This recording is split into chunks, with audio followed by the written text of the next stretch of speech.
Hi, this is Scott Garibay, and today we're gonna talk about Dungeons and Dragons, and I'm doing a response video to a video that is over on Tabletop Family, a really fascinating video.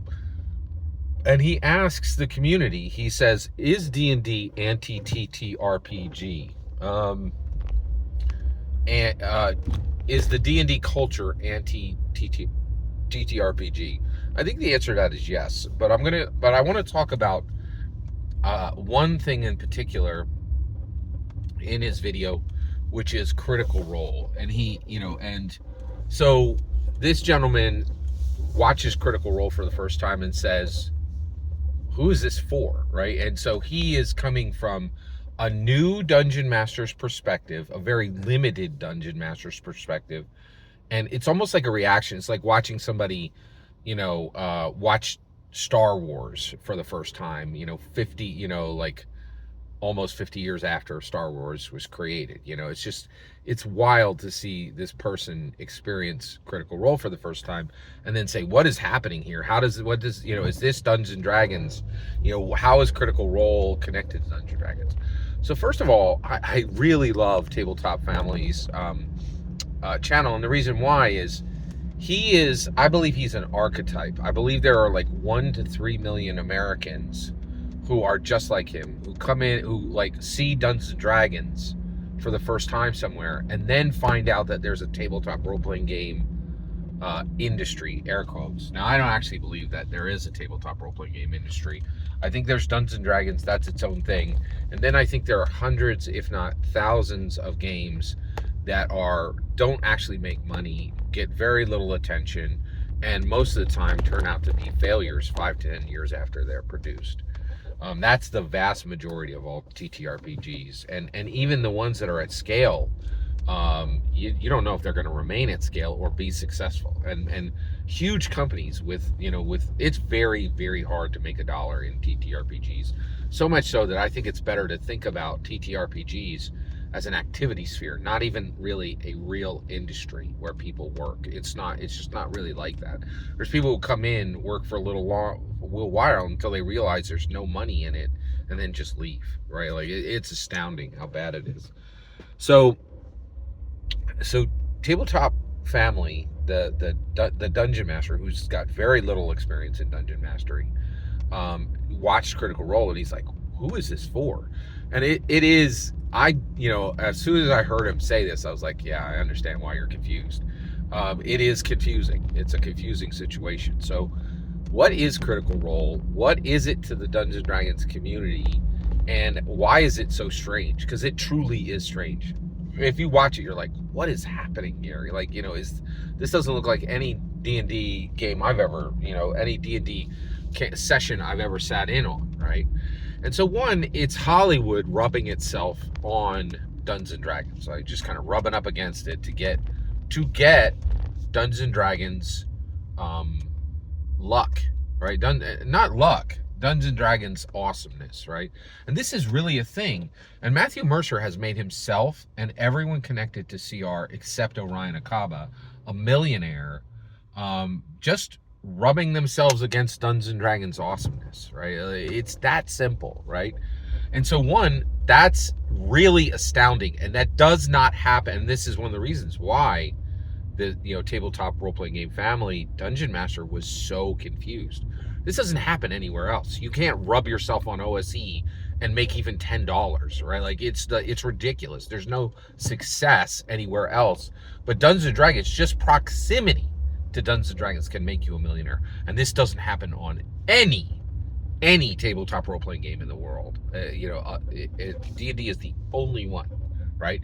Now, the reason why I think this is true is D&D, Dungeons and Dragons, isn't a game. It's a experience. Dungeons and Dragons is an experience, right? It's a tabletop role-playing experience, and I think that is the critical difference, right? And why Dungeons and Dragons you can do this. The other thing that I think it's very important, that's very important to understand is what is happening with Critical Role. Well, it truly is astounding and not like anything that exists on any other TTRPG. And the best way to think about Critical Role is to understand what Dungeons and Dragons is, and then understand what Critical Role is. So first of all, Dungeons and Dragons is, think about Dungeons and Dragons as a, you know, perfect, pristine 1974 El Camino, right? It's a full vehicle. You can put your whole party in it, and you guys are going to go places. It's a vehicle, right? Now, basically, and it has an engine, right? Gary Gygax built an engine. And that engine is not just the rules, it's not just the art, it's not just the layout, it's everything. It's the community, it's you know, it's the satanic panic, it's the manic panic, it's all this history, it's Legos and sneakers and everything that Dungeons and Dragons is. It's history and product and experience and the D&D canon hardbacks. And it's canon, right? That people, you know, like, nobody talks about canon when they're talking about like Monopoly, right? Because they don't have a community that cares, right? But our community cares about literally every jot and tittle, the dot on an I, right? Dungeons and Dragons errata outperforms literally the biggest releases of Shadowdark. Okay, you follow me there, right? Like, so what you have to realize is Dungeons and Dragons is a full-on, you know, vehicle, right, with an engine, right? Whereas a game like Shadowdark is a bicycle. It doesn't have an engine. It has a gear, and you push the pedals to turn it, right? So now you can understand Critical Role, right? Critical Role attached to Dungeons and Dragons, and what it really was nitrous. Critical Role was attached to Dungeons and Dragons. And basically the El Camino was already running on gasoline. That was the natural interest that Dungeons and Dragons was able to get from its community, from its Dungeons and Dragons community. People love Dungeons and Dragons. But Critical Role came in, and Critical Role is nitrous for Dungeons and Dragons. And who is Dungeons and Dragons? Who is Critical Role for? People who never play Dungeons and Dragons. This is the part I don't think people understand about Critical Role. The people who are watching the macro level, the 51% of Critical Role are people who never play Critical Role, right? They're doing this to replace actual participation, right? They watch it, but they don't engage in it, right? And they read the comic books, and they listen to Matthew Mercer, and they look at the shiny people, and they're like, I did D&D. And you're like, yes, you did do a D&D. Well done, right? And you didn't play, right? But we're not going to insult you. We're not going to push you away. And the reason why is Dungeons and Dragons is huge, because people who don't play Dungeons and Dragons care about Dungeons and Dragons, right? And so, and it's very important to understand that building that engine, right, was important, because it meant that the gasoline was already going through. And so when Critical Role comes, it becomes nitrous, right? And it's these tanks that are attached to the El Camino. And Matthew Mercer he just hit that nitrous button and zoomed Dungeons and Dragons way farther than anything you would ever see. And then when you compare it to like Shadowdark, right? You could never have a Critical Role on Shadowdark because it's a bicycle. You can't attach nitrous to a bicycle. It doesn't even have gas, right? But Dungeons and Dragons was so far ahead that it was able to take these nitrous tanks, right? And that's what Critical Role has been. It's been an absolutely massive boost on an already fast vehicle. And this is the part that Tabletop Family does not really understand. He thinks that Shadowdark and other OSRs and indies are actual vehicles. They're not. They can't. They could never hold the weight of Critical Role, right? There'd be nothing there. And we saw this. That's exactly how Critical Role started.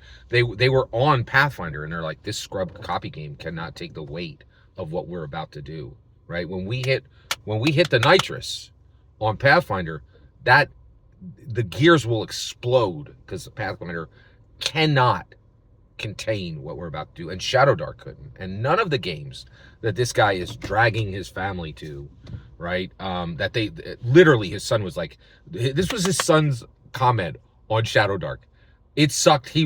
This is him describing his son's experience on Shadowdark. It sucked. He was mad, right? And then he's like, ready to play Shadowdark again? I remember when I realized it sucked and you were mad, but we're gonna play Shadowdark again. Really, it's like, ugh. And the reason why I care is I want this guy to see that he's dragging people to these games, and people will flock to Dungeons and Dragons, right? And that there's a better, brighter future for his family, right? Like D&D is where it's at, and you have to drag your family to play anything else, right? Like nobody was excited. Your family was not excited to play Shadowdark. They're humoring you, or like, you know, it's really astounding to me. So and I really want him to see that like Critical Role is confusing. You have to understand Shadowdark is a bicycle. It could never support the weight, the force, the power of Critical Role, because it's nothing compared to Dungeons and Dragons. Whereas Dungeons and Dragons is not a game, it's an experience. It's all these things, right? And so I love this guy's channel. I just think he's wrong about Dungeons and Dragons. And the reason I'm taking time to get here is I really want him to see it. And I want the people who are trapped at his table to be able to escape, right? Like, you know, to a better experience, right? Because like having to play Shadowdark because your dad's excited about it, it just seems like so sad. And I'm really hoping that this guy can see he's wrong on D&D, and he can build a good experience for his family, you know, not just trapping them in these little scrub OSR and indie games. And I want him to understand that like the reason he's confused about Critical Role is none of the OSR and indie games that he's playing could even bear the weight or the power of something like Critical Role. And that's important to understand. Every single word you just heard is my humble opinion. What's important is when I get to your humble opinion. When you get in the comments, send your traffic. Please consider liking, subscribing, and have a fetch millennium.